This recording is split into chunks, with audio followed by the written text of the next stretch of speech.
पिछले कुछ सालों से दुनिया में बीमारियों का दौर चल रहा है। इंसान अभी एक बीमारी से निपटने में सफल भी नहीं होता है कि दूसरी नई बीमारी सिर उठाए खड़ी हो जाती है।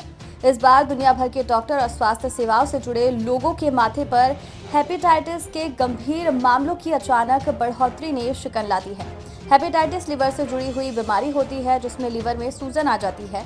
विश्व स्वास्थ्य संगठन का कहना है कि हाल ही में नए तरह के हेपेटाइटिस के 130 से ज्यादा मामले सामने आ चुके हैं। इनमें से ज्यादातर ब्रिटेन से हैं। जनवरी से अभी तक ब्रिटेन में किसी रहस्यमय वायरस के कारण हेपेटाइटिस के 108 मामले सामने आ चुके हैं। खास बात यह है कि ये सभी मामले बच्चों के हैं। इसके अलावा America, Israel, Denmark, Ireland, Netherland और स्पेन में भी रहस्यमय वायरस से हेपेटाइटिस के मामले दर्ज किए गए हैं। हेपेटाइटिस के ये मामले इस कदर गंभीर हैं कि कई बच्चों को तो लिवर प्रत्यारोपण तक की नौबत आ गई। चिकित्सा जगत से जुड़े लोग इन मामलों को लेकर इसलिए भी चिंतित हैं क्योंकि ये आमतौर पर होने वाले वायरस की वजह से नहीं हो रहा। आमतौर पर हेपेटाइटिस होने के लिए A, B, C, D और E वायरस जिम्मेदार होता है।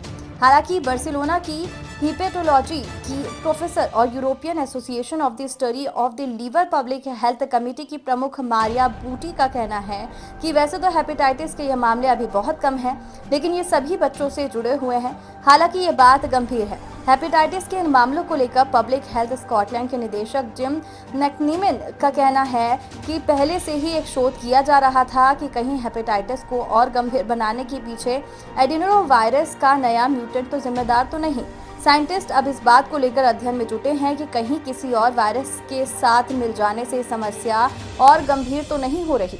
विशेषज्ञ कोविड-19 के साथ भी इस वायरस से मिलने की संभावनाओं को तलाशने में जुटे हुए हैं। हालांकि कोरोना वैक्सीन की वजह से हेपेटाइटिस के गंभीर होने के शक को खारिज कर दिया गया है, क्योंकि इंग्लैंड में जिन बच्चों को इस बीमारी ने घेरा है वो वैक्सीन लगाने वाली उम्र के दायरे में नहीं आते हैं। इसके पीछे एक वजह ये भी बताई जा रही है कि लॉकडाउन के दौरान लगातार सामाजिक रूप से अलग थलग रहने की वजह से इन बच्चों की इम्यूनिटी कमजोर हुई है, जिसकी वजह से हेपेटाइटिस बीमारी की गंभीरता में इजाफा हो रहा है। स्वास्थ्य के मुद्दों से जुड़ी जानकारी से अपडेट रहने के लिए हमारे चैनल को सब्सक्राइब कर लीजिए।